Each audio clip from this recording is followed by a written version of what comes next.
नमस्कार, आप देख रहे हैं इंडिया न्यूज और आपके साथ मैं हूं अनुराग मुस्कान। क्या तीसरे चरण की 91 सीटें देश का भाग्य तय करने जा रही हैं? यह सवाल बड़ा है। यह सवाल आज हुए मतदान के बाद से और भी बड़ा हो गया है, क्योंकि पूरब से लेकर पश्चिम तक, उत्तर से लेकर दक्षिण तक लोगों ने जमकर अपने मताधिकार का इस्तेमाल किया है। 14 राज्यों की 91 सीटों पर सुबह से ही लोग कतारों में वोट डालने के लिए खड़े नजर आए। दिल्ली में दोपहर 3 बजे तक 2009 का रिकॉर्ड टूट चुका था। दोपहर 3 बजे तक दिल्ली में करीब 52% वोटिंग हो चुकी थी। वहीं अगर केरल की बात करें तो सभी 20 सीटों पर शाम 4 बजे तक 62% मतदान हुआ है। जिसके बाद बीच बहस का बड़ा सवाल तो यही हो गया है कि बंपर वोट प्रतिशत आखिर क्या कहता है, और सवाल यह भी है कि 91 सीटों पर मतदाताओं ने देश को कुछ संकेत दिया क्या?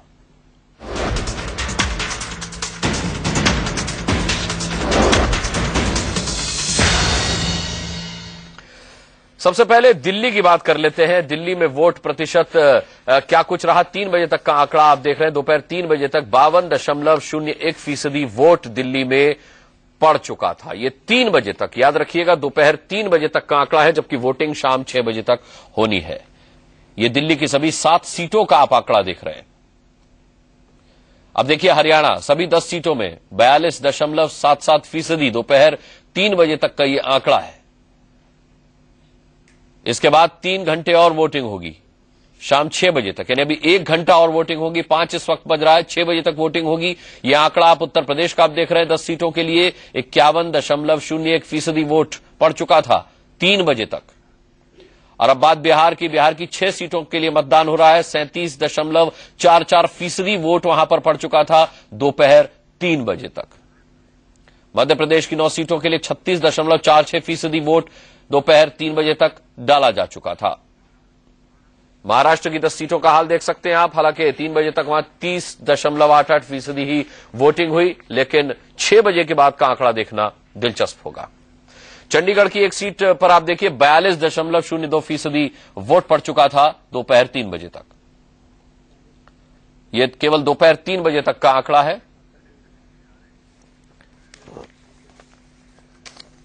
चलिए, ये वोट प्रतिशत क्या कहता है? हालांकि अभी 1 घंटा और वोटिंग होनी है, और इसके बाद क्या वो बम्पर रिकॉर्ड होगा जो वोटिंग का परसेंटेज निकल करके आएगा? क्योंकि दोपहर 3 बजे तक के आंकड़े यही बताते हैं। दोपहर 3 बजे तक दिल्ली में जो वोटिंग हुई उसने 2009 का आंकड़ा ध्वस्त कर दिया, रिकॉर्ड तोड़ दिया। तो 6 बजे के बाद का आंकड़ा क्या होगा, हम चर्चा करेंगे। हमारे साथ स्टूडियो में बहुत ही गणमान्य मेहमान मौजूद हैं। हमारे साथ अभय सिन्हा है, जो कि आम आदमी पार्टी के नेता हैं। हमारे साथ रश्मि सक्सेना है, वरिष्ठ पत्रकार उमाकांत लखेड़ा हमारे साथ यहां पर मौजूद हैं, और साथ ही विनोद अग्निहोत्री जी, सीनियर जर्नलिस्ट, हमारे साथ मौजूद हैं। हमारे साथ कुछ ही पल में नलिन कोहली, जो कि स्पोक्स पर्सन है बीजेपी के, वो जुड़ेंगे, और साथ ही प्रियंका चतुर्वेदी, स्पोक्स पर्सन कांग्रेस, हमारे साथ जुड़ेंगी।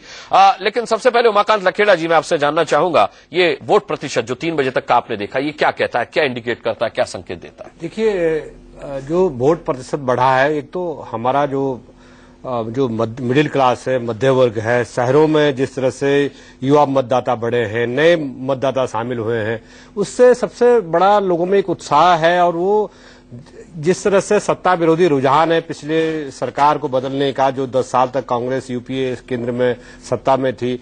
दूसरी सबसे बड़ी बात है कि जो सिविल सोसाइटी का जो आंदोलन हुआ, उस आंदोलन से मतदाताओं में जो जागरूकता हुई कि मतदाता चाहे तो सत्ता बदल सकता है, सत्ता को उखाड़ के फेंक सकता है, ये जो नया जज्बात मतदाताओं में उभरा है, उसका एक बड़ा भारी असर है। और जागरूकता ने बड़ा भूमिका इसमें निभाई है कि अगर आप वोट डालने नहीं जाएंगे, आप घर बैठे व्यवस्था को कोसेंगे, वोट नहीं डालेंगे, तो ये बेकार की बात है। आप अगर सत्ता को बदलना चाहते हैं, आप व्यवस्था को क्रिटिसाइज करते हैं, राजनीतिक पार्टियों को क्रिटिसाइज करते हैं, तो आप उनके खिलाफ, उनको सत्ता से हटाने के लिए आप वोट डालने आइए, घर से निकलिए। ये सबसे बड़ा संदेश इस बात में है। और दूसरी बात है कि जो अर्बन क्षेत्रों में बड़ा मतदान की सूचना है, अर्बन क्षेत्रों में यह है कि अर्बनाइज, बहुत ज्यादा सीटें अर्बनाइज हुई हैं। बूथ पर लोगों ने जो पर्चियां सिस्टम है, उसमें पहले की अपेक्षा काफी सुधार हुआ है। बहुत ये भी है, अभी भी शिकायतें आ रही है कि लोगों के नाम सूची से गायब है, लेकिन जो पहले के जमाने में जो जिस तरह से बहुत अनियमितताएं होती थी, वो उसमें काफी कम हुआ है। और अभी जो चुनाव आयोग ने कुछ दिन पहले आखिरी मौका मतदाताओं को दिया अपने मतदाता सूची में नाम दाखिल करने के लिए, उसका भी एक बहुत बड़ा असर है। और युवा जो मतदाता है वो बड़ा उत्साहित है, मैं गाजियाबाद से मेरे को जो रिपोर्ट है, फरीदाबाद से रिपोर्ट है, हरियाणा से रिपोर्ट है, दिल्ली की जो 7 सीटों से रिपोर्ट है, बाकी जो देश के दूसरे राज्यों से जो रिपोर्ट्स है कि यूथ बड़ी संख्या में, लड़के लड़कियां महिलाएं ये बड़ी संख्या में कतारों में खड़े होकर वोट डाल रहे हैं। तो ये अच्छी बात है लोकतंत्र के लिए, लोकतंत्र इससे मजबूत होता है और मुझे लग रहा है कि जो भी अच्छा परसेंटेज वोट पड़ेगा तो उसमें जनता की भागीदारी होगी, तो डेमोक्रेसी के लिए बहुत अच्छा है, संकेत है ये। ठीक है, सिविल सोसाइटीज के आंदोलन को एक बहुत बड़ा आपने इसके लिए भागीदार बताया। रश्मि सक्सेना, आप इत्तेफाक रखती हैं उमाकांत जी की बात से? मैं बस इसमें एक चीज के ऊपर जरा थोड़ा और शार्प करना चाहती हूँ अटेंशन, वो ये है कि इस बार जो युवा मतदाता है, जो इस बार पहली बार वोट करने आ रहा है और उस एज ग्रुप को बिलोंग करता है, जिसको अब इस मूवमेंट से ये लगने लगा है कि अगर वो चाहे तो बदलाव ला सकता है, ये एक बहुत जबरदस्त फीलिंग है। और उसके साथ साथ एक ये फीलिंग है कि इस बार तो मुझे सब कुछ बदलना है, एक ऐसी गवर्नमेंट लानी है जिससे मेरा भविष्य जुड़ सके। तो ये मेरे ख्याल से एक बहुत बड़ा रीजन है जिससे कि वो सुबह से लाइन में खड़े हैं यंग लोग और वोट करने के लिए बहुत ही ज्यादा इंथुजियाज्म है। साथ साथ जैसे हमें हमारे कोलीग ने बताया कि इस बार एक ये फीलिंग है जो हम कई इलेक्शनों में देखते आ रहे हैं कि जब बहुत हैवी टर्न आउट होता है तो एक तमन्ना होती है कि इस बार हम बदलाव लाएंगे, हम चीजों को बदल डालेंगे। तो मेरे ख्याल से इस बार ये एक सेंटिमेंट जो है वो बहुत ज्यादा उभर के आया है और उसके साथ जो युवा मतदान है उनका एंथुजियाज्म है, वो सेंटिमेंट दिखा देते हैं। रश्मि सक्सेना ने बिल्कुल ठीक कहा, क्योंकि इस बार तमाम ऐसे वोटर थे जो पहली बार अपने मताधिकार का प्रयोग कर रहे थे, क्योंकि ये हक उन्हें पहली बार मिला था। ऐसे वोटर्स, ऐसे युवा वोटर्स ने वोट डालने के बाद क्या कुछ कहा, ये सुन लेते हैं, फिर आगे बढ़ते हैं। मेन पॉइंट्स तो मेन गवर्नमेंट के थे, क्योंकि यहाँ पे ज्यादा काम कराने की जरूरत नहीं होती, तो मेन गवर्नमेंट जो प्राइम मिनिस्टर का था उसी के लिए दिए यहाँ पे मैंने सबसे पहले कि एजुकेशन सेक्टर अच्छा होना चाहिए, दूसरा जो रिजर्वेशन होती है वो खत्म होना चाहिए, जो कि आप शायद कर सके, और बाकी जहाँ जहाँ करप्शन हो रही है वो बदलाव चाहते हैं, क्योंकि बहुत करप्शन हो रहा है और इस करप्शन को रोकना है, इसलिए हमने झाड़ू को वोट दिया। सबसे बड़ा मुद्दा है भ्रष्टाचार। ये ऐसा मुद्दा बन गया पिछले 10 साल से, ये देश की राजनीति में इतना बड़ा मुद्दा है कि ये अब बिल्कुल नहीं सहा जाएगा इसको। अब हमारे ऊपर, यूथ के ऊपर डिपेंड करता है कि हम कौन सी सरकार लाएं। क्यों? क्योंकि हम सब कुछ देखते हुए आ रहे हैं, करप्शन और कितना दिल्ली में नहीं इंडिया में कितना क्राइम बढ़ता जा रहा है, तो इसलिए हम कुछ ऐसी गवर्नमेंट चाहते हैं जो डेवलप करे। यहाँ पर जितने भी भ्रष्टाचार हुए हैं, महंगाई देख के सबसे बड़ा मुद्दा यही है कि महंगाई थोड़ी कम हो। पिछले 15 सालों में जितनी महंगाई बढ़ी है, हर साल हर 6 महीने में गैस सिलेंडर के पैसे बढ़ रहे हैं, और उसमें फिर जो हमारे आम आदमी आई दिल्ली में, उसके बाद उनको टिकने नहीं दिया, जो भी था। लेकिन अब हम ये चाहते हैं कि थोड़ी सरकार चेंज हो और कुछ चेंज आए, ताकि कुछ यंगस्टर को भी हो। नौकरी के लिए बंदे धक्के खा रहे हैं, वैसे ही प्रॉब्लम इतनी है, लोगों के घरों में गैस नहीं है, तो ये बहुत सबसे बड़ा प्रॉब्लम है। कितनी खुशी है आपके मन में मतदान की? खुशी है सर, बहुत खुशी है। Yes sir. पूरा मन में एक था कि जब से कब वोट डालेंगे?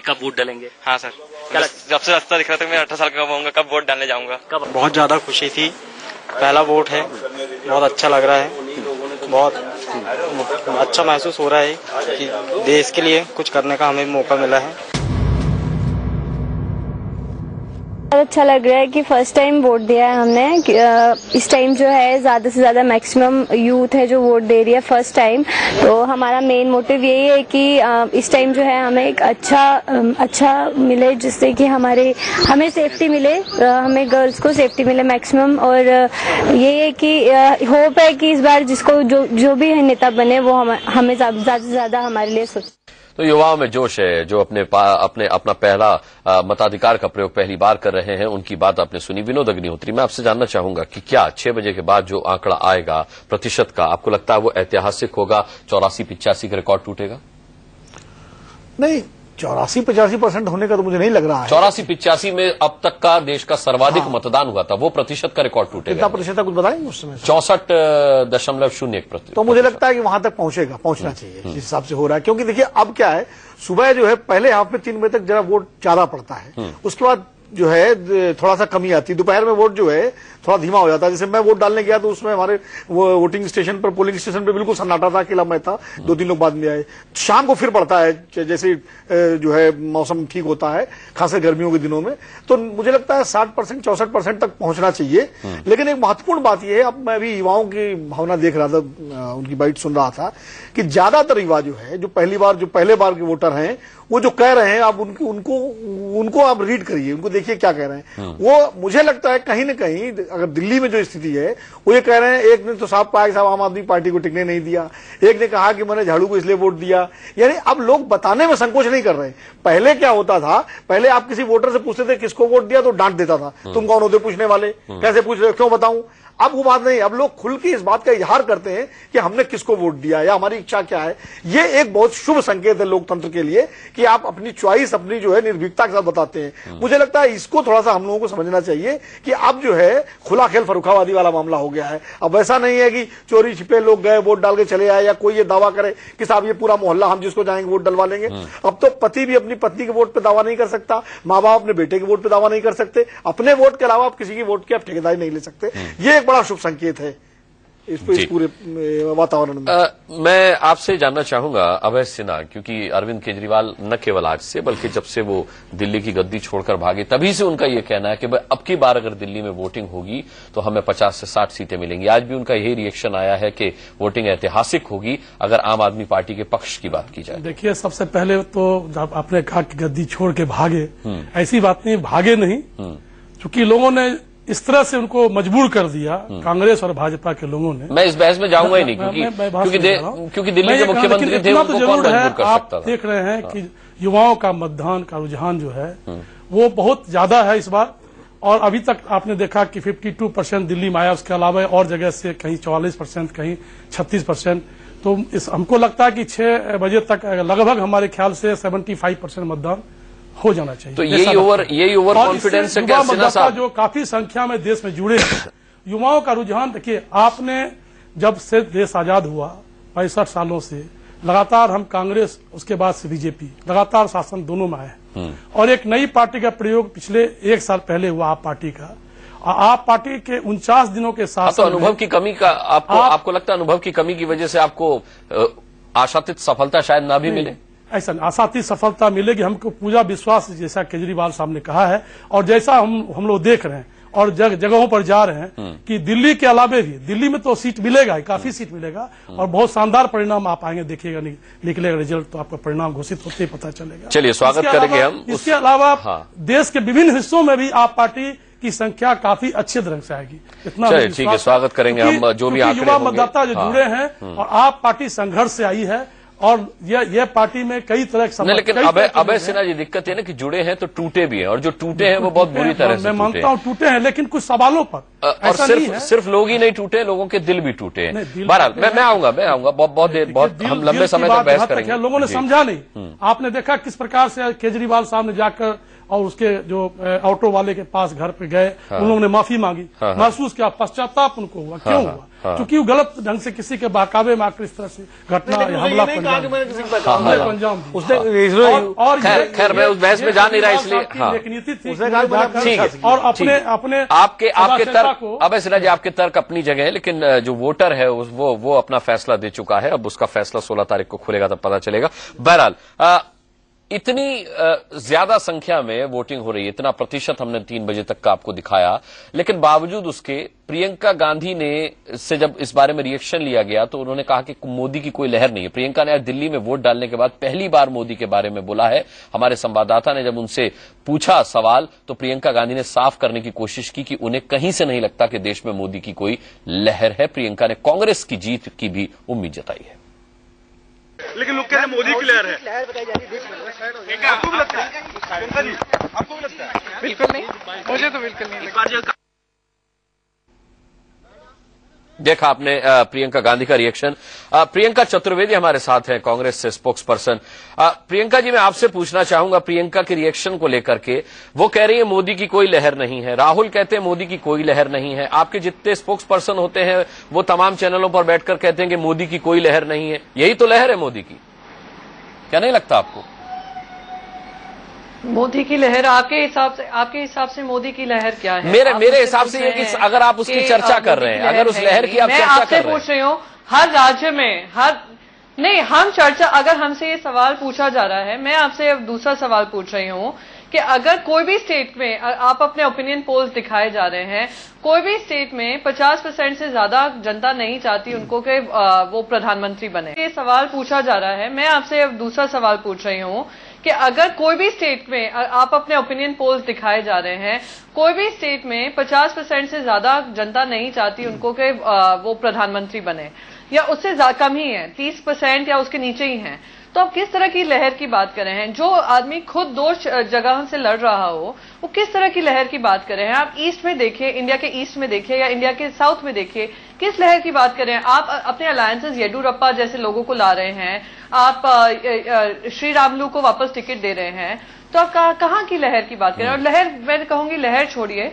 अगर हम वोटिंग की बात करें कि बहुत अच्छा पॉजिटिव ये है कि इलेक्शन कमीशन ने आज इतने पोलिंग बूथ बनाए, इतनी अच्छी कंसिस्टेंसी दिखाई कि आज हमारे 16 करोड़ जो युवा हैं जो आज वोट कर रहे हैं, वो अपना वोट प्रैक्टिस करने आ रहे हैं और सेलिब्रेट कर रहे हैं डेमोक्रेसी को, तो ये देखना, आज इसकी बात करें तो ज्यादा अच्छा है। और आने वाले समय में जो मोदी की लहर की जो बात, अच्छी बात है कि आप इतने हैवी वोट परसेंटेज पर बात करना चाहती हैं प्रियंका जी, ये बड़ी खुशी की बात है, क्योंकि जब भी प्रतिशत वोट का ज्यादा होता है तो उसमें ये फैक्टर माना जाता है कि एंटी इनकम्बेंसी का फैक्टर ज्यादा रहा होगा। आप फिर भी बात करना चाहती है, मैं आगे आऊंगा इस मुद्दे पर। उससे पहले नलिन कोहली, आज साफ तौर पर पहली बार प्रियंका गांधी ने ये कहा है कि मोदी की कोई लहर नहीं, खुलेआम उन्होंने कहा कि कोई लहर नहीं है मोदी की।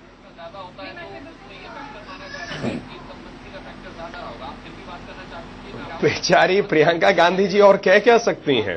क्या आप उम्मीद लगा रहे हैं कि प्रियंका गांधी जी, राहुल गांधी जी, सोनिया गांधी जी, सत्य जो सामने देश को दिख रहा है वो स्वीकार सकते हैं?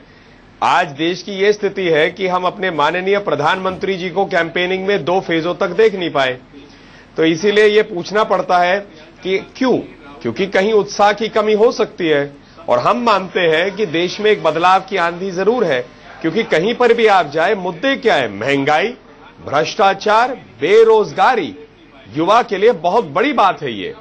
उसके अतिरिक्त महिला सुरक्षा, किसानों की दुर्दशा, इन विषयों की सेवा कांग्रेस पार्टी हमेशा येडुरप्पा जी की बात करेगी। देवी जी थोड़ा सुन लीजिए ना, मैं सुन लूं, जरा कह दूं थोड़ा। तो उसमें वो क्या कहते हैं, कांग्रेस पार्टी हमेशा जो है मोदी जी के प्रति इर्द गिर्द घूमती है, जवाबदेही नहीं दे पा रहे।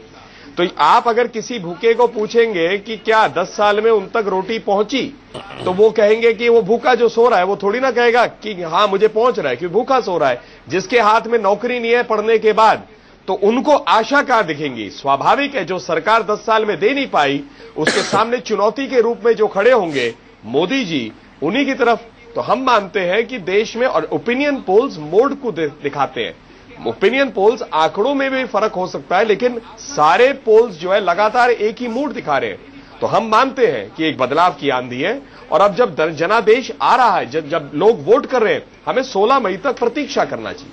16 मई तक प्रतीक्षा करना चाहिए। लेकिन उमाकांत लखेरा जी, जब जब देश में भारी संख्या में मतदान हुआ है, देश में बदलाव की बयार बही है, इसे आप क्या कहेंगे?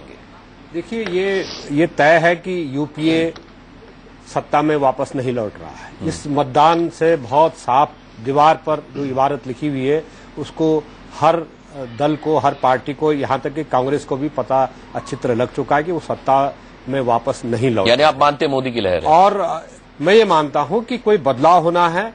राजनीति का जो बहुदलीय पार्टी है, बहुदलीय सरकारें होती हैं, किस तरह से ऊंट किस करवट बैठता है, क्योंकि जब आप कोलिशन के दौर में हैं, देखिए बहुत स्पष्ट है कि हम एक कोलिशन इरा में हैं, हम 2 पार्टी सिस्टम में नहीं है, कि 2 दलीय व्यवस्था में हम नहीं है कि कांग्रेस को चुने या भारतीय जनता पार्टी को चुने। देखिए, आप इसी लोकसभा की बात करें, 15वीं लोकसभा की बात करें, तो इसमें 230 ऐसे सीटें थी जिन्होंने ना तो भारतीय जनता पार्टी को पसंद किया, ना कांग्रेस को पसंद किया। तो वो जो 225 और 230, 272 में सरकार बनती है, तो 225 और 230 जो सीटें आएंगी उनको आप कहां, वो भी तो देश के लोकतंत्र, देश की जनता उनको चुन के संसद में भेज रही है। तो सवाल ये कि वो जो तीसरा जो कोना है, तीसरा जो खाका है, वो खाका कहां जाने वाला है, जो ना भारतीय जनता पार्टी को पसंद कर रहा है ना कांग्रेस को पसंद कर रहा है। उन लोगों को वो कोई भेड़ बकरी तो नहीं होंगे, या उनको जो मतदाता वोट डाल रहे हैं या मतदाता उनको जो चुन रहे हैं, तो वो मतदाता को आप ये नहीं कह सकते, या मैं ये नहीं कह सकता कि वो जो है वो नासमझ लोग हैं। देखिए, हमें इंतजार करना चाहिए, और उस इंतजार में जैसे कि विनोद जी ने भी कहा कि सारी चीजें के लिए बड़े संयम की जरूरत है, समझने की जरूरत है, और मुझे लग रहा है कि सबको, सारी पार्टियों को इम्तिनान से एक सकारात्मक लोकतंत्र की मजबूत के लिए काम करना चाहिए। लहर सबसे बड़ी पार्टी के रूप में जो अभी तस्वीर उभर रही है,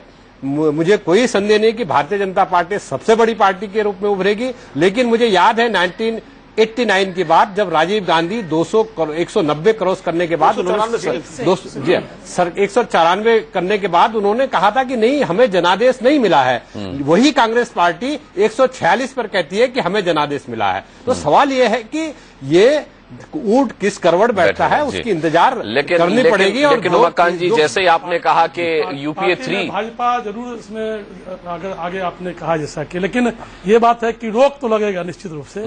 आप पार्टी के आने से निश्चित रूप से इस पर समीकरण पर प्रभाव पड़ेगा। हाँ, कल अरविंद केजरीवाल को मैंने सुना जब वो कह रहे थे कि अच्छे दिन आने वाले हैं क्योंकि मोदी जाने वाले हैं, और लोगों ने युवा मतदाता उनके साथ जुड़े हैं, काफी लोग नए लोग भी जुड़े हैं। इस परिणाम में जरूर अंतर है। एक चीज मैं जोड़ूंगा कि ये मिथक तो टूट चुका है कि ज्यादा वोटिंग से क्या होता है, क्योंकि देखिए पिछले अगर आप चुनाव देखें, अभी विधानसभा चुनाव हुए, उसमें छत्तीसगढ़ और मध्य प्रदेश में बहुत एक्सेस वोटिंग हुई, बीजेपी लौट के आई।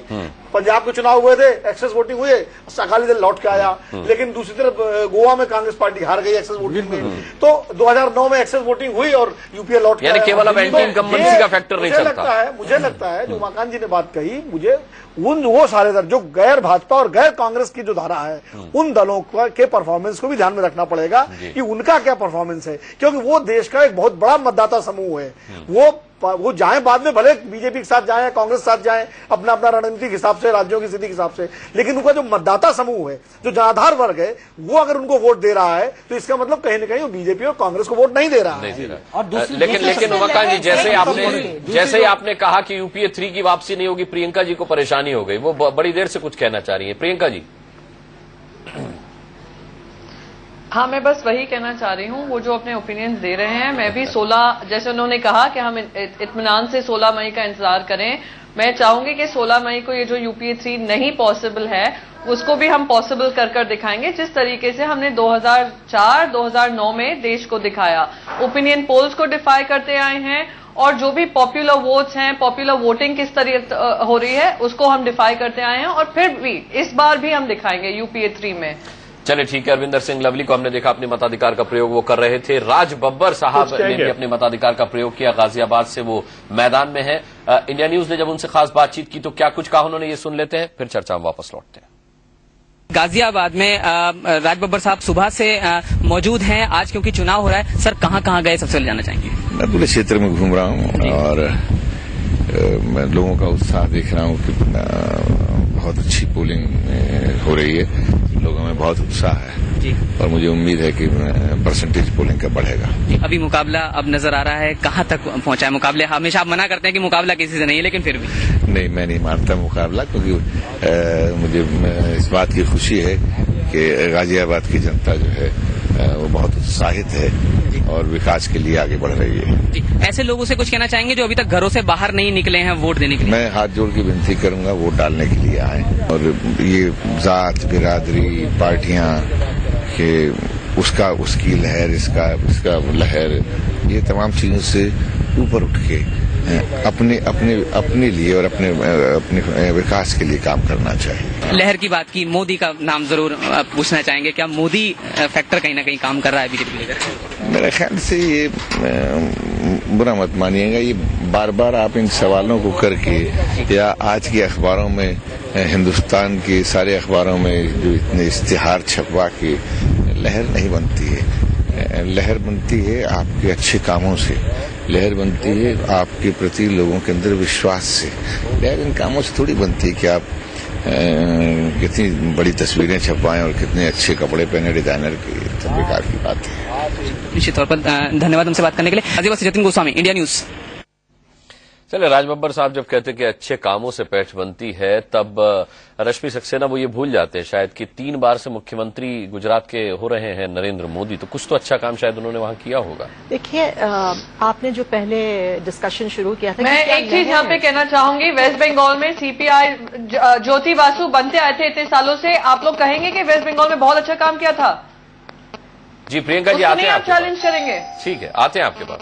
प्रियंका जी, मैं जरा एक अपनी बात पूरी कर लूं, फिर स्टेज आपके पास ही है। मैं ये कहना चाह रही थी, जो आपने लहर की बात की, मेरे हिसाब से केवल एक चीज की लहर है और वो पूरे देश भर में है कि हमको बदलाव चाहिए।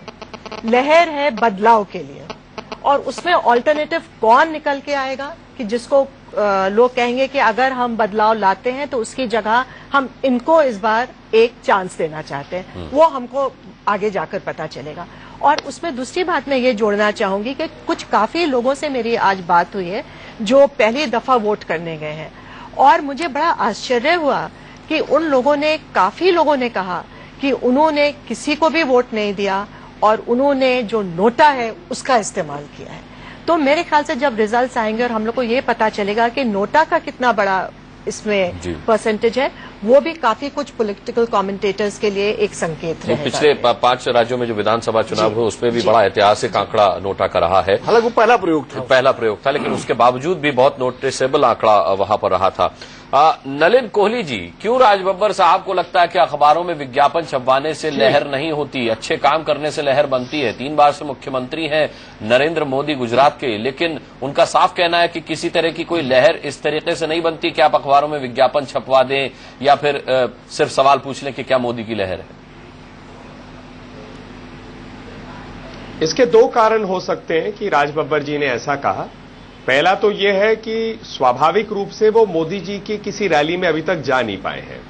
यदि जाते तो शायद उनका एक अलग अनुमान होता। अब आप उनको ले ही नहीं गए। ये भी हो सकता है कि शायद पहली बार न्यूज़पेपरों में बहुत गौर से पढ़ रहे हैं, बहुत गौर से न्यूज़पेपर बहुत दिनों बाद देख रहे हैं, तो उनको विज्ञापन शायद। नलिन जी, इस बीच आपको खबर दे दूं, नलिन जी, इस बीच आपको खबर दे दूं कि 5 बजे तक का आंकड़ा आ गया, 60% तक वोटिंग हुई है। दिल्ली का ये आंकड़ा है, 5 बजे तक 60% वोटिंग हुई है दिल्ली में। ये अपने आप में ऐतिहासिक आंकड़ा है, क्योंकि इसके बाद 1 घंटा और बचता है, 6 बजे तक वोटिंग होनी है। ये आंकड़ा कहां जाएगा? ये आंकड़ा ऐतिहासिक है। 3 बजे ही रिकॉर्ड टूट चुका था, लेकिन अब 5 बजे तक का आंकड़ा है। 60% वोटिंग 5 बजे तक नलिन जी हो चुकी है दिल्ली के अंदर। ये एक अच्छे संकेत है। पहली बात है, जनादेश जैसा भी हो, वोटिंग परसेंटेज जितना बढ़े, ये हमारे देश और हमारे लोकतंत्र के लिए एक अच्छी बात है। बाकी मैंने राज बब्बर जी तो पे कहा, किसी भी ये हम जब राजनीतिक विरोधी हैं तो हम ये तो उम्मीद रख नहीं सकते कि कांग्रेस पार्टी भाजपा के अच्छे लिए अच्छी बोलेगी और भाजपा जो है कांग्रेस की शासन को करेगी। आप आम आदमी पार्टी भूल गए। हमारे नलिन जी, आप आम आदमी पार्टी भूल गए। मोदी जी में दिखते हैं। एक मिनट, मैं आम आदमी पार्टी पे इसलिए चर्चा नहीं कर रहा क्योंकि आम आदमी पार्टी इनके 49 दिनों की सरकार के बाद इन्हीं के पार्टी के समर्थक लगातार इनके नहीं सर, लेकिन दिल्ली में विधानसभा चुनाव में भी वोटिंग प्रतिशत का आंकड़ा टूटा था, रिकॉर्ड टूटा था। एक मिनट मैं कर लूं, देखिए ना, अरे और बात तो 28 कर लूं, मैं जनाब अपनी बात कह लूं, उसके बाद जो मर्जी कहिए आप, मैं अपनी बात कह दूं। लगातार 3 आप देख लीजिए, कल लाली जो है कहा मोदी जी का हाथ होगा, पहले इंक पड़ा योगेंद्र यादव जी, मोदी जी का नाम लिया। मोदी जी का यदि वो नाम नहीं लेंगे तो कहीं छपेंगे नहीं। बाकी मैं तो कह रहा हूं, उनके समर्थक उनको पीट रहे हैं, कितनी अच्छी सरकार रही, इसका तो अनुमान उसी से लग जाना चाहिए। बाकी एक और इंटरेस्टिंग बात है, जो सज्जन लाली जी है, उनका शर्ट फटा था, 1 मिनट, शर्ट फटा था, बनियान फटी थी जब पुलिस उनको ले गए। अगले दिन जब उनसे मिलने गए थे अपने केजरीवाल जी, तब भी शर्ट वैसे ही फटी थी, बनियान वैसे ही था, जैसे कूली पिक्चर में अमिताभ बच्चन जी को चोट लगा 3 महीने बाद, वहीं से स्क्रिप्ट चली। तो मास्टरमाइंड कौन है, इस पे चिंतन करना चाहिए। आप सिर्फ उनके बोलते चले जा रहे हैं। आप एक बात समझिए, ऐसा बात नहीं होता तो केजरीवाल साहब उनके घर पर नहीं जाते। आपने देखा किस तरह से पश्चाताप हुआ और उसने माफी मांगी और रोया भी। तो इस कहीं न कहीं उसको पछतावा था इस बात का, वो नहीं समझ पा रहा था। गरीब हैं और लोग मजलूम लोग हैं, वो नहीं समझ पा रहे हैं कि यहाँ पर किस तरह से राजनीति होती है। राजनीति का शायद इससे पहले पता नहीं है जी, शायद इससे पहले उनको सोचना चाहिए था कि वो गरीब लोगों को जो उम्मीदें जगाकर वो विफल हुए, कितना बड़ा अन्याय किया उन गरीबों के साथ, कांग्रेस और बीजेपी और उनचास रोज ड्रामेबाजी नहीं चलता। आपने मैं आपको दूसरा मॉडल कह रहा हूँ, मोदी विकास की बात कर रहे हैं, कांग्रेस सत्ता बचाने की बात कर रही है और आम आदमी पार्टी छपने की राजनीति कर रही विनोद अग्निहोत्री आपसे कुछ पूछना चाह रही है। मैं खाली आपसे प्रियंका जी आते हैं आपके पास। आपने कहा ना कि राज बब्बर जी मोदी जी की रैलियों में जाने का मौका नहीं मिला, गए नहीं। अब आप जगदम्बिका पाल और रमेश चंद्र तोमर को ले गए, राज बब्बर जी को क्यों नहीं ले गए अपने साथ? उनको भी ले जाते आप। ऐसा है, हम उत्तर प्रदेश की सरकार नहीं है जो गुंडा राज कहलाती है, जहां लोगों को उठा के ले जाते हैं। हमारे दरवाजे खुले, लोग आना चाहते हैं, स्वागत है। राज बब्बर जी को नहीं लगा ऐसा, उनको ऐसे सोचना चाहिए। ये प्रश्न राज बब्बर जी से पूछना पड़ेगा। ऐसा है, हम उत्तर प्रदेश की सरकार नहीं है जो गुंडा राज कहलाती है, जहां लोगों को उठा के ले जाते हैं। हमारे दरवाजे खुले, लोग आना चाहते हैं, स्वागत है। राज बब्बर जी को नहीं लगा ऐसा, उनको ऐसे सोचना चाहिए। ये प्रश्न राज बब्बर जी से पूछना पड़ेगा, हमसे नहीं। जी ठीक है। इसमें अगर मैं एक बात, आज उत्तर प्रदेश में एक नया रिकॉर्ड हुआ है। मुलायम सिंह जी ने आज ऐसा वाक्य दिया है कि मैं मानता हूं देश की हर महिला, बेटी, मां, बहन जो भी हो, उनको बहुत दुख होगा कि उन्होंने आज कहा है कि रेप के ऊपर में बच्चे, लड़के गलती कर देते हैं और ये नहीं सोचा कि एक महिला के साथ क्या होता है, क्या गुजरता है। वो विषय तो है खैर उत्तर प्रदेश में जो मैंने अभी जिस विषय पर बहुत सम्मान से कुछ बोलना चाहूंगी। बोलिए प्रियंका जी, बोलिए। मैं यहाँ पे नलिन जी से बस एक चीज बोलना चाहूंगी। बहुत ही शर्मिंदा बयानबाजी हुई आज मुलायम सिंह यादव ने एक रैली में कही है, पर उससे भी ज्यादा मुझे दुख ये होता है कि जो प्रधानमंत्री उम्मीदवार हैं, इतने सालों तक लोगों से ये हटाते छुपाते रहे कि उनकी शादी हो चुकी है। एक बात वो कहूंगी, दूसरी वो महिला की स्टॉकिंग में, गैर कानूनी स्टॉकिंग में लगे रहे, स्नूपिंग में लगे रहे। वो हमारे देश के प्रधानमंत्री उम्मीदवार हैं। वो भी सोचकर एज अ महिला मुझे डर लगता है कि आने वाला हमारा समय क्या होगा महिलाओं का, अगर मुलायम सिंह जी एक रैली में कुछ बोल रहे हैं और एक दूसरे प्रधानमंत्री उम्मीदवार इस तरह के काम कर रहे हैं। दूसरी रही बात, अगर आप उनके 3 बार शासन में आने की बात करें तो मैंने वेस्ट बंगाल का आपको एग्जाम्पल दिया था। वेस्ट बंगाल में भी बार बार एक सरकार चुनी आती थी और उनने किस तरीके से इकोनॉमी की, क्या वेस्ट बंगाल का हाल है, वो पूरी देश वाकिफ है। तीसरी मैं यहाँ पे बात करना चाहूंगी, अगर पेपर के ऐड की बात करें कि राज बब्बर जी पेपर के ऐड ज्यादा गहराई से देख रहे हैं, देश ने इंडिया शाइनिंग के भी एड्स बहुत देखे थे सारे न्यूज़पेपर्स में। क्या हाल हुआ इलेक्शन के बाद वो पूरी देश भी जानती है, और एक बार नहीं 2 बार हार कर आए हैं भारतीय जनता पार्टी, इस बार भी हारेगी। ठीक है, लेकिन ज्योति बसु के सामने ममता बनर्जी की एक पकड़ थी, धीरे धीरे उन्होंने राइज किया और फिर सत्ता हासिल की। गुजरात में तो कांग्रेस का बुरा हाल है, वहां तो अपने आपस में कांग्रेस के नेता सर फुटवल करते हैं। हम सिर्फ गुजरात को ही नहीं देखेंगे, अगर पूरे देश को देखेंगे हमारी पकड़। आपने सिर्फ पश्चिम बंगाल की बात की। प्रियंका जी, आप इंतजार कर रहे हैं कि जैसे बंगाल में कांग्रेस से ममता बनर्जी निकली, वैसे गुजरात में कोई निकल सकता है। अगर आपका ये कहना है 3 बार उनका चुनकर आना एक लहर की बात करता है, या गुजरात में उन्होंने बहुत अच्छा काम किया है, तो मैं उसका एग्जाम्पल दे रही थी, इक्विवेलेंस दे रही थी कि अगर काम की बात करें तो ऐसे तो वेस्ट बंगाल में भी सरकार चुनकर आई थी, तो लहर की बात कर काम की बात करना बहुत अलग अलग बातें हैं। और ये जो वोटिंग प्रतिशत आया प्रियंका जी, दिल्ली का 60% वोटिंग हो चुकी है 5 बजे तक। 1 घंटे का प्रतिशत अभी इसमें शामिल नहीं जो 6 बजे तक होगी। क्या आप मानते हैं कि ये आपके पक्ष में रहेगा? आपके पक्ष में या प्रियंका जी के पक्ष में? मैं बिल्कुल मानती हूँ हमारे पक्ष में होगा, और जितने लोग आकर वोट करें उतना अच्छा है, बहुत ही अच्छा है, बहुत ही बढ़िया रहेगा। और जैसे कि लोग यहाँ पर मान रहे हैं, मोस्ट ऑफ द पैनलिस्ट ये मान रहे हैं कि ये वोट फॉर चेंज है, मैं कहूंगी ये वोट फॉर कॉन्फिडेंस है in the UPA 2 for UPA. अरे विधानसभा चुनाव परिणामों के बाद आप ऐसी बात कर रही हैं। मैं स्टेट इलेक्शंस को जनरल इलेक्शन से कभी कंपेयर नहीं लोगों ने कांग्रेस और भाजपा को देख लिया, नहीं तो चुनाव में आम आदमी इसमें नरेंद्र मोदी की लहर को आप इस प्रतिशत में योगदान ज्यादा मान रही हैं, या फिर केजरीवाल साहब के स्टंट्स जो है उनको आप, जो तथाकथित स्टंट्स है उनको, उनका योगदान आप मान रही हैं? अनुराग जी, हम कुछ कहना चाहेंगे। हमारा जो काम है वो वोटों में होगा, और इलेक्शन में 16 मई को सबको पता चलेगा। ठीक है नरेंद्र जी, क्या ये मोदी की लहर है जो दिल्ली में आपने देखा कि 5 बजे तक 60% मतदान हो गया, या फिर केजरीवाल साहब का जो भरोसा है वो कायम नजर आता है आपको? पहली बात तो अनुराग जी, थोड़ा टेक्निकल टीम को कह दीजिए, मेरे पास ऑडियो आ रहा है जा रहा है तो थोड़ी सी सुनने में दिक्कत हो जाती है कभी कभी जी।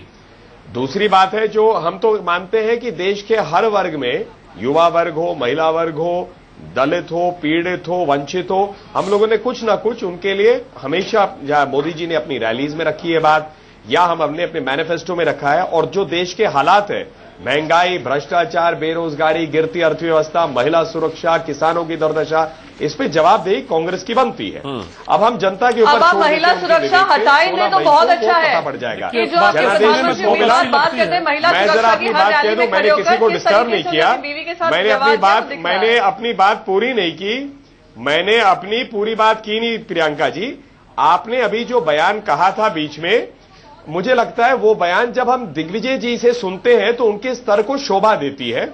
मुझे आपसे अपेक्षा नहीं थी, वो भी एक महिला होकर आपने दिग्विजय जी के स्तर को चुना अपने लिए, लेकिन मैं जवाब जरूर दूंगा। पहली बात है, मैं अपनी बात कह देता हूं, फिर उसके बाद आप अरे मुझे कुछ कहने दीजिए। आप एक महिला हैं इसलिए मैं आराम से बोल रहा हूं, नहीं तो अगर मैं अपनी बात कह दूं, शांति से सुन लीजिए। सुनने में कोई पाप नहीं है, आदमी को सुनना भी चाहिए, बोलना भी चाहिए, व्यक्ति को। अब ऐसा है, पहली बात आ जाते हैं, आप अगर जशोदा बहन के ऊपर कुछ कहना चाहते हैं, जसो बहन पे, तो मैं एक एक करके कहता हूं। मोदी जी ने अपने एफिडेविट में आज दिया, और क्यों दिया? क्योंकि सुप्रीम कोर्ट का सितंबर 2013 का एक निर्णय है जिसका आदर करते हुए किसी भी कॉलम को ब्लैंक नहीं छोड़ना चाहिए। आपकी जानकारी के लिए, प्रधानमंत्री जी ने भी इससे पूर्व कॉलम में ब्लैंक में अपनी पत्नी के डिटेल्स नहीं दिए हैं। शायद आपको इसकी जानकारी नहीं होगी। आपको यह भी जानकारी नहीं होगी कि शायद सोनिया गांधी जी के एफिडेविट में बदलाव हो गया था एजुकेशनल कॉलम में, जहां पर पहले यूनिवर्सिटी ऑफ कैम्ब्रिज के ग्रेजुएट लिखा जाता था, बाद में बदल गया था। मैं जानकारी अब आ जाते हैं जो व्यक्तिगत यहां पर विषय आपने उठाया। शायद आपको यह भी जानकारी नहीं होगी कि 45-46 साल पहले मोदी जी की बाल अवस्था में जब यह शादी हुई थी तो वो उसमें निकल गए थे हिमालय, और उसके बाद राष्ट्र सेवा में हो गए, और कभी भी सम्मान के लिए इस बात को एक पर्सनल लेवल पे रेज नहीं किया गया। आप जो इसे रेज कर रहे हैं, मुझे लगता है एक महिला के ऊपर में भी ऐसे प्रश्न कर रहे हैं अपने 2 मिनट की राजनीति के लिए। शायद इसके आप अनुमान नहीं लगा रहे, इससे वोट की क्या राजनीति होगी वो आप तय कर लीजिए। जहां तक हम बात करते हैं, हम मानते हैं कि मोदी जी ने जो आज किया सम्मानित रूप से किया है, उनके पर्सनल लाइफ को साइड छोड़ दीजिए। तो ये विधानसभा चुनाव के दौरान सम्मानित रूप से क्यों क्या राजनीतिक विषय बनता है वो कॉलम क्यों खाली छोड़ दिया जाता है? उस टाइम आवश्यकता नहीं थी, ब्लैंक रखा गया। भाई 3 आपके पास ऑप्शन है, पहले भी नॉट एप्लीकेबल, नॉट नोन या नॉट आ चुका है। ये कोई नहीं तो आप क्या मजबूरी थी, अब भी खाली छोड़ देते हैं? ऐसी बात है, ये बात उस टाइम भी दिग्विजय जी का कोई बयान आया था, उनका बयान आज प्रियंका जी उनके ही कहे मार्ग पर चलने का प्रयास कर रही हैं। प्रियंका जी, मैं अब नलिन जी, अब मेरा अगर आपकी बातें खत्म हो गई हो, परमिशन है बोलूं जवाब देने की? बोलिए बोलिए। मुझसे नहीं, एंकर से पूछ लीजिए, मैं तो शांत बैठा हूं मैडम। उन्होंने 4 बार अपने एफिडेविट भरे हैं, 4 बार एफिडेविट भरे हैं, और चारों बार उन्होंने वो ब्लैंक छोड़ा है। अगर बात रही सबसे रीसेंट उनकी स्टेट असेंबली इलेक्शंस की, 2012 में जी जवाब देंगे में हुआ था, और नवंबर में ईसी का नोटिफिकेशन आया था। एक सेकेंड आप दीजिएगा, जरूर दीजिएगा। ईसी का नोटिफिकेशन आया था कि कोई कॉलम ब्लैंक नहीं छोड़ा जा सकता, फिर भी नरेंद्र मोदी जी ने वो कॉलम ब्लैंक छोड़ा था। मैं उनकी शादीशुदा जिंदगी के बारे में मुझे कोई टिप्पणी नहीं देनी है। मैं बहुत क्लियर है कि जिस तरीके का झूठ बताया गया, जिस तरीके की चीजें छुपाई गई, हर रैली में जाकर, एक सेकेंड, हर रैली में जाकर उन्होंने ये कहा कि मेरे ना आगे कोई ना पीछे कोई, ये कहा। अब आकर 2014 में जब इलेक्शन में आकर खड़े हुए हैं, और क्योंकि सुप्रीम कोर्ट का नोटिफिकेशन है उसका आदर कर रहे हैं, तो क्या आप देश की जनता को बेवकूफ नहीं बना रहे थे अब तक? मेरे को उनकी शादी से कोई लेना देना नहीं है, उन्होंने क्या व्यवहार किया, ऑडियो देखिए, पर जो देश की जनता से झूठ बोला गया जी। और मैं सेम बार बार कहूंगी, सेम लॉजिक उसके लिए भी अप्लाई करता है जिस तरीके से गैर कानूनी जासूसी की गई अपने राज्य में, जहां उनके खुद के गृह मंत्री भी लगे पड़े हुए थे एक महिला की जासूसी करने में। एज अ महिला आप कहते हैं कि एज अ महिला मुझे ये बात ठीक है, चर्चा इस मुद्दे पर नहीं, लेकिन प्रियंका जी आपके सवाल का जवाब मैं जरूर नलिन से लूंगा। अगर आपका प्रधानमंत्री उम्मीदवार ऐसे हैं तो मैं कैसे अपने आप को सुरक्षित महसूस कर पाऊंगी? ठीक है, झूठा होने का ठप्पा लग गया है नरेंद्र मोदी पर इससे कि अगर जरूरी नहीं भी था तब भी वो कॉलम क्यों खाली छोड़ दिया जाता था विधानसभा चुनाव के समय। नलिन जी, आपने कहा आप जवाब देंगे। मैं जवाब दे दूं? जी हाँ, प्रियंका जी, स्वाभाविक है मोदी जी के हर बयान को नहीं सुनती होंगी, लेकिन यदि सुन ले तो आज तक मोदी जी ने कभी इस फैक्ट को डिनाई नहीं किया था। तो मुझे समझ नहीं आया झूठ कैसे हुआ। झूठ तो तब बोला जाता है जब स्वीकार भी नहीं किया। नहीं, लेकिन उन्होंने नलिन जी हर भाषण में ये कहा है कि मेरे आगे पीछे कोई नहीं है, इसलिए मुझसे भ्रष्टाचार की कोई जरूरत नहीं। आप मुझे जरा शांति से बोलने का अवसर देंगे तो शायद जवाब आपको मिल जाएगा, नहीं तो हम डिबेट को ऐसे ही आपस में चीकरते जाएंगे। दूसरी बात मैं जो कहना चाहता हूं कि मोदी जी की बाल अवस्था में विवाह हुआ। 16-17 साल की आयु जो होती है वो एक छोटी आयु होती है जब व्यक्ति पूरा नहीं होता एक किस्म से इंडिपेंडेंट डिसीजन लेने। आज उनके भाई का भाई साहब का भाई आया है बयान इस पे, जो मैं कहूंगा अपने परिवार के लिए काम नहीं किया। ये तो मैं जानता हूं कि मोदी जी से और उनके इर्द गिर्द स्पष्ट दिखता है। भाई हम वाड्रा जी की तरह थोड़ी ना है कि मतलब कैसे अपने भर देते हैं। क्या हो सकता है कि आप लोगों को लगता है कि यही एक विचार होता है कि परिवार कैसे अपने लिए हर चीज करे।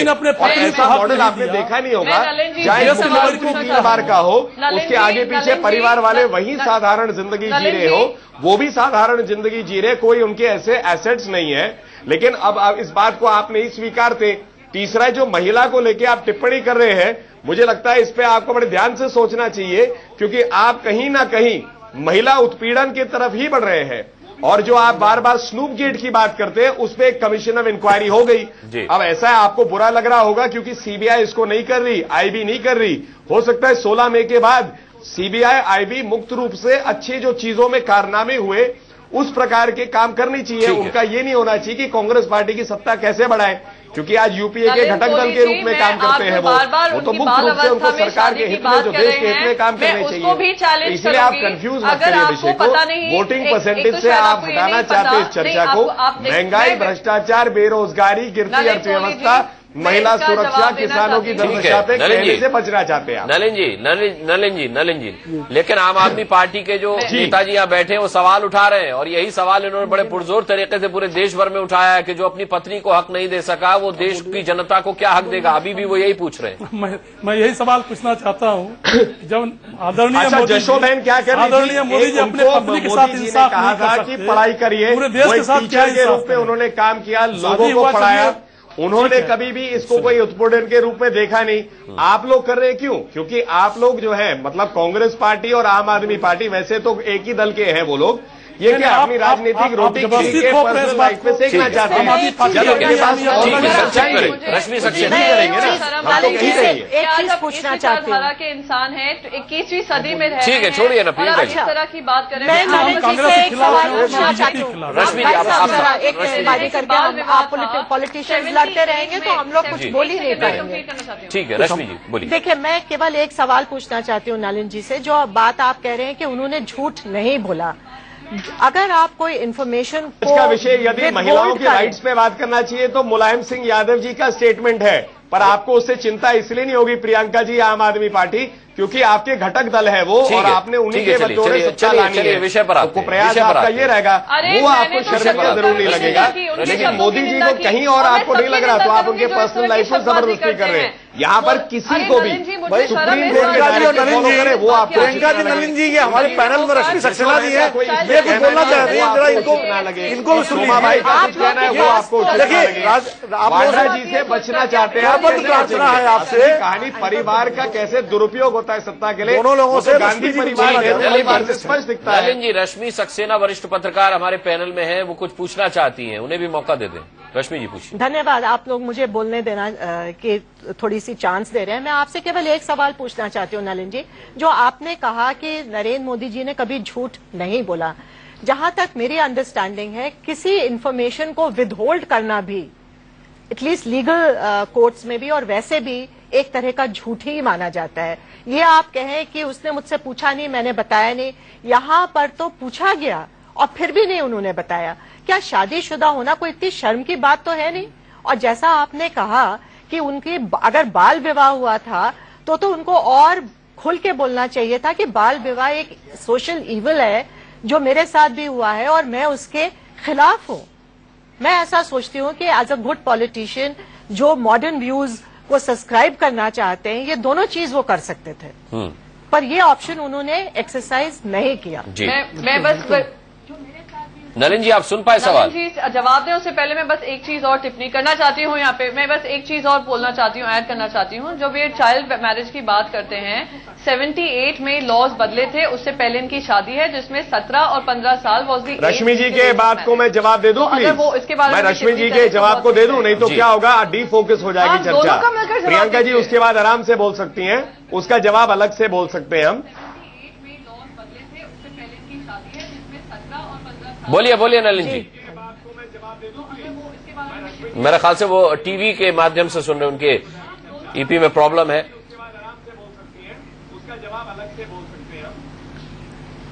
रश्मि जी ने जो कहा, रिवर्स में चलता हूं मैं, उन्होंने कहा कि ये इसको झूठ मानते हैं, एक मतलब लीगल लैंग्वेज से।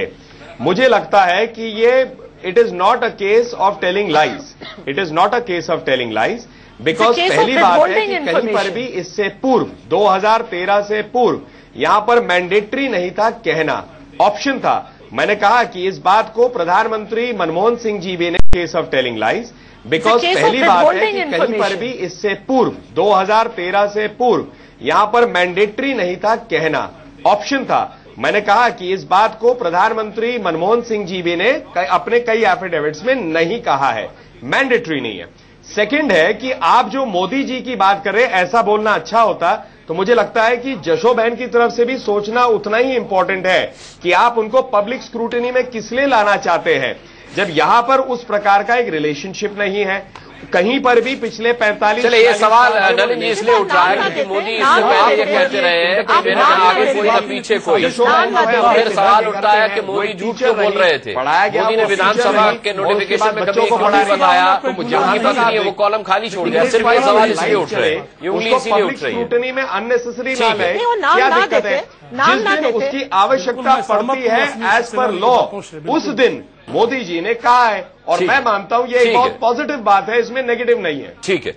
ये अचानक से जो मोदी के बारे में बातें सामने आई हैं, उमाकांत लखेड़ा जी, आपको लगता है कि वोटिंग प्रतिशत पर ये जो आंकड़ा बढ़ रहा है, इसमें मोदी की लहर का इंपैक्ट कम हो सकता है? क्योंकि वोटर जब जा रहा है वोट डालने के लिए और वो इस तरीके की बातें सुनता है तो कहीं ना कहीं उस पर इसका असर होता है। आप मानते हैं इस चीज को? नहीं, मुझे बिल्कुल भी नहीं लगता। देखिए, जहां जो पार्टी मजबूत है, दिल्ली में कांग्रेस और बीजेपी या आम आदमी पार्टी सोच रही है कि ये जो उनका दावा है ये कि ये जो लोग बहुत संख्या में सड़कों पर लाइनों पर आ रहे हैं, पोलिंग बूथ तक पहुंच रहे हैं, ये हमारे लिए पहुंच रहे हैं। और असम में जो है वो असम गण परिषद और वहां की जो कांग्रेस है और जो क्षेत्रीय दल है वहां पर स्थानीय, वो सोच रही है हमारे लिए लहर है। तो मैं ये मानता हूं कि ये लहर, मैंने शुरू में भी ये बात कही, मैं उस बात को उसी बिंदु पर दोबारा आना चाहूंगा कि ये जो लहर है, ये जो बदलाव है, लोगों में एक लोगों में जिसमें इतनी जागरूकता है जनता में कि वो कह रहे हैं कि ये सिस्टम को बदलना है, ये सिस्टम घर बैठ करके नहीं बदलेगा, इस सिस्टम के लिए आपको पोलिंग बूथ पर आना पड़ेगा। जागरूकता लोगों में, मतदाताओं में, युवा वर्ग में इतनी ज्यादा बढ़ी है कि ये उसका नतीजा है। और दूसरी बात है कि अर्बनाइज, मैंने कहा कि शहरीकरण जिस तरह से हुआ है, पोलिंग बूथ की संख्या बढ़ी है, गड़बड़ियां मतदाता सूचियों में सुधार काफी तेजी से हुआ है, बहुत अच्छा हुआ है पहले की अपेक्षा, तो वो सारे कारण हैं। और यूथ जो वोटर है उसने एक क्रांति, मुझे लग रहा है कि इस बार 2014 के चुनाव में युवा मतदाता बदलाव की जिस तरह से उत्कंठा, आकांक्षा, अभिलाषा यूथ के मन में है, और यूथ के जो सवाल हैं, मुझे लग रहा है कि युवाओं के जो सवाल है उस पर जवानी जमा खर्च के अलावा राजनीतिक पार्टियां गंभीर नहीं है। और यूथ, जब आप यूथ के मुद्दों को, रोजगार के सवाल पर आप जैसे, अब मैं मुलायम सिंह का बयान अभी सुन रहा था कि रेप पर फांसी नहीं होनी चाहिए और ये गलतियां हो जाती हैं, तो आप उत्तर प्रदेश में ये भी होता है कि आप बेरोजगारी भत्ता दे दो, कुछ दूसरे राज्य आप रोजगार की बात कीजिए, आप उनको स्किल डेवलपमेंट की बात कीजिए, आप उसमें क्वालिटी एजुकेशन की बात कीजिए, लैपटॉप बांटना बहुत अच्छी बात है। दूसरे राज्यों को जो अच्छे काम उत्तर प्रदेश सरकार के, दूसरे राज्यों को उसको फॉलो करना चाहिए। लेकिन सवाल यह है कि जो रोजगार के जो सवाल है, इकोनॉमी को दुरुस्त करने के सवाल है, एजुकेशन का स्तर सुधारने का सवाल है। आज भारत के जो विश्वविद्यालय हैं, दुनिया के विश्वविद्यालय में सबसे वर्स्ट श्रेणी में भारत के विश्वविद्यालय आते हैं। ये बड़ी शर्म की बात है। हम सबसे बड़े हब, एजुकेशन का हब, हम टेक्नोलॉजी का हब अपने को बता रहे हैं, लेकिन एजुकेशन की दुनिया में तो यूथ जो सारे सवालों को अपने मन में ठान रहा है। और मुझे लग रहा है कि राजनीतिक पार्टियां चुनाव के टाइम पर जिस तरह से गिमिक्स कर रही हैं, मैं सारी पार्टियों को ये कह रहा हूं, आप युवाओं के सवाल पर, जिनके भविष्य, जिनके आधार पर, जिनके हाथों में हमारा भविष्य, देश का भविष्य टिका हुआ है, उनको बेहतर शिक्षा, क्वालिटी शिक्षा, उनको लॉ एंड ऑर्डर की जो यूथ और महिलाएं, लड़कियां आज जो कानून व्यवस्था की स्थिति को फेस कर रही हैं, आप दिल्ली में तो अखबारों में मीडिया स्ट्रांग है, इसलिए चीजें छप रही हैं। आप बिहार में चले जाइए, अभी विनोद जी बिहार घूम के आए हैं, मतलब किस किस हालात से जमीन पर आप सबसे बड़ी जो बुनियादी सवाल इस देश का है कि राजनीतिक पार्टियां का एजेंडा क्या है कि हमारी जो महिलाएं हैं, मां बहनें हैं, दूर देहात में, वो खुले आसमान के नीचे शौच करने जाती हैं। आज किसी पार्टी ने 65 साल आजादी को हो गए, क्या आपने गांव में शौचालय दिए हैं, शुद्ध पीने का पानी दिया है? और ये जो बुनियादी, जब पीने का पानी आप नहीं गांव में दे सके, आप शौचालय नहीं दे सके, आप किस दुनिया में देश को ले जाने की बात कर रहे हैं? और महिलाएं, मैं बिहार में पोस्टिंग थी 2003 में, मैंने राजगीर से पटना आते हुए देखा, रात को साते समय मैं अपने ड्राइवर को कहता था लाइट बंद कर तो कार की, मैं देखता था कि महिलाएं सड़कों के दोनों किनारे शौच कर रही। तो बहुत सारे शर्म, बिहार का जिक्र किया उमाकांत जी ने, मैं बताऊं, मैं अभी बिहार रिपोर्टिंग कर गया इलेक्शन के लिए, तो महिलाओं से, मैंने जितनी महिलाओं से पूछा, सबने एक ही बात कही। उन्होंने कहा कि वोट तो उसको हम देंगे जो हमें शिक्षा और सुरक्षा की गारंटी जो देगा, उसको हम वोट देंगे। अब वो उनकी नजर में कौन है शिक्षा सुरक्षा के लिए, ये एक अलग सवाल है, क्योंकि नीतीश कुमार ने वहां शिक्षा के क्षेत्र में बहुत काम किया है। साइकिल वाला जो उन्होंने किया, 50% आरक्षण किया, और सुरक्षा कानून व्यवस्था वहां ठीक हुई, तो ये भी एक इशू हो सकता है। लेकिन जैसा उमाकांत जी कह रहे हैं, बिल्कुल ठीक बात है कि शिक्षा और सुरक्षा और ये जो शौच वाला जो है, ये एक बहुत बड़ा मुद्दा है, बुनियादी मुद्दा है। सेहत का अधिकार, ये आज अस्पतालों की, पब्लिक हेल्थ की क्या हालत है, ये एजेंडे में कहीं है ही नहीं। ठीक है, एजेंडे में क्या है, एजेंडे में बदला है, एजेंडे में कहीं जो है कुछ और है, कहीं क्या है। अभय सिन्हा जी, 5 बजे तक का वोटिंग आंकड़ा हम देख रहे हैं प्रतिशत में, तो 60.01% आ रहा है, अपने आप में यह ऐतिहासिक है। और अब जब 6 बजे तक का आएगा तब वो अपने आप में और ऐतिहासिक होगा।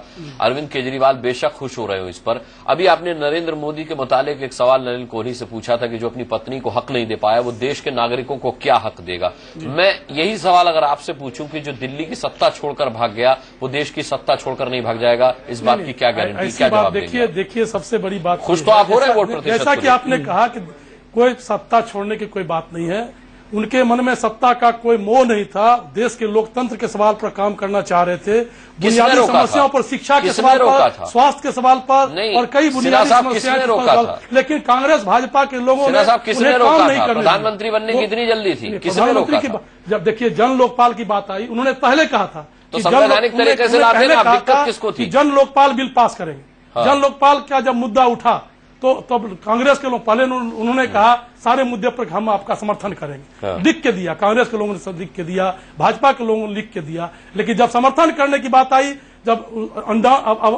अंबानी अडानी के खिलाफ बोलने लगे, उस पर केस दर्ज किया, उसके बाद कांग्रेस और बीजेपी के खिलाफ हो गई, और कांग्रेस बीजेपी ने एक ऐसा माहौल तैयार किया, नतीजा हुआ कि जन लोकपाल बिजली पानी के मुद्दे पर क्या हुआ? बिजली पानी के मुद्दे, तो बिजली 49 दिनों के सरकार में आपने देखा कि किस तरह से बिल को कम कर दिया, बिजली बिल को आधा किया गया, 1 रुपए का भी फायदा लीटर दिया गया, 1 रुपए का भी फायदा नहीं हुआ, 650 लीटर पानी हर घर को दिया गया। अब अलग बात है कि उनके सरकार के जाने के बाद इस तरह के सुविधाएं वापस ले ली गई है। नहीं तो आपने दिल्ली में लोगों का गुस्सा देख लिया, दिल्ली में कोई एक जगह गुस्सा पेश नहीं आया। आप एक भ्रष्टाचार में कितनी कमी आई थी, आप महसूस कीजिए। किसने कहा? कहाँ की रिपोर्ट है? कहाँ की रिपोर्ट है? क्या आधार? दिल्ली की बात, क्या आधार क्या है आपके पास? जो आधार अरविंद केजरीवाल ने दिया वो खारिज कर दिया उस संस्था ने। कैसे खारिज किया? उसी संस्था ने खारिज कर दिया। आप देखेंगे दिल्ली के हवाला दिया लोकसभा चुनाव में क्या किस तरह से परिणाम आते हैं। अभय जी एक बहुत महत्वपूर्ण बात यह है, आपने बार बार कहा जन लोकपाल, दिल्ली में जब आम आदमी पार्टी की 28 सीटें आई थी, या तो आपको सरकार नहीं बनानी चाहिए थी, कि आप कहते कि हमको मैंडेट नहीं मिला है, हम नहीं मिलाएंगे। आपने सरकार बनाई, आपने कहा कि 17 सूत्री मांग पत्र है, कांग्रेस समर्थन दे दी, आपको अपना एजेंडा लागू करना चाहिए था। जन लोकपाल एक ऐसा मुद्दा था जिसपे आपको अगर या तो संवैधानिक तरीके से लाते तो आप सरकार छोड़ के भाग गए। मुद्दा अलग है, वो मुद्दा अलग है। लेकिन रश्मि जी, मैं आपसे ये पूछना चाहूंगा, ठीक है छोड़ दी रश्मि जी, मैं आपसे पूछना चाहूंगा, मेरे अभय सिन्हा से ये सवाल पूछने का मतलब ये था कि ये वोट प्रतिशत जो बढ़ रहा है, हर पार्टी अपने अपने स्तर पर खुश हो रही है। कांग्रेस अपने स्तर पर खुश है कि अच्छा ये तो ऐतिहासिक आंकड़ा जा रहा है तो हमारे पक्ष में जाएगा, बीजेपी को लगता है उसके पक्ष में जाएगा, आम आदमी पार्टी को लगता है उसके पक्ष में जाएगा, लेकिन जनता वोटर खुश किसी से नहीं है। तो ये प्रतिशत क्या कहता है? नहीं, काम करने का मौका नहीं मिला। आप तो प्रबुद्ध पत्रकार हैं। कुछ रश्मि से पूछ रहे हैं। रश्मि जी, सिन्हा साहब, और जैसा आपने पूछा, मैं आप लोग का ध्यान केवल एक चीज पे ले जाना चाहती हूँ कि इस समय जैसा मैंने कहा कि लोग बदलाव चाहते हैं, इसका ये मतलब नहीं है कि वो ये कह रहे हैं कि अरविंद केजरीवाल या मोदी जो है वो आकर हमको सब कुछ दे जाएगा। उनको ये एक उम्मीद है कि शायद बदलाव से हमारा कुछ कल्याण हो पाए। इस पे मैं आप ये कह रहे थे कि जो आप दोनों ने इश्यूज उठाए इतने महत्वपूर्ण है और इस पूरी पॉलिटिकल डिबेट में इनका कहीं भी जिक्र नहीं हो रहा है।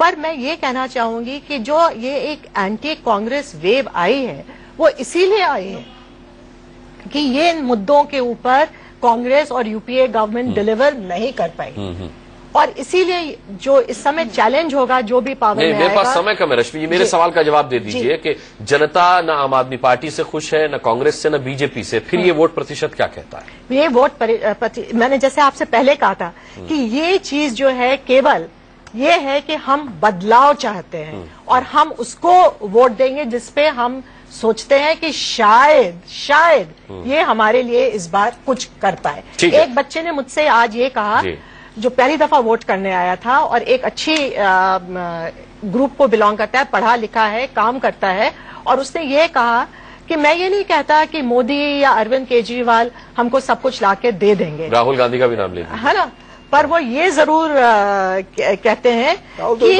हमने सबको राहुल की पार्टी को बहुत चांस दिया है, अब हम किसी और को। ठीक है, वोटर क्या करता है 6 बजे के बाद, क्या आंकड़ा होता है, ऐतिहासिक आंकड़ा क्या कहेगा, 16 तारीख को पता चलेगा। बहरहाल हम सभी का बहुत बहुत धन्यवाद करना चाहेंगे। इसी के साथ एक छोटा सा ब्रेक ले रहे हैं, ब्रेक के बाद फौरन लौटते हैं वापस।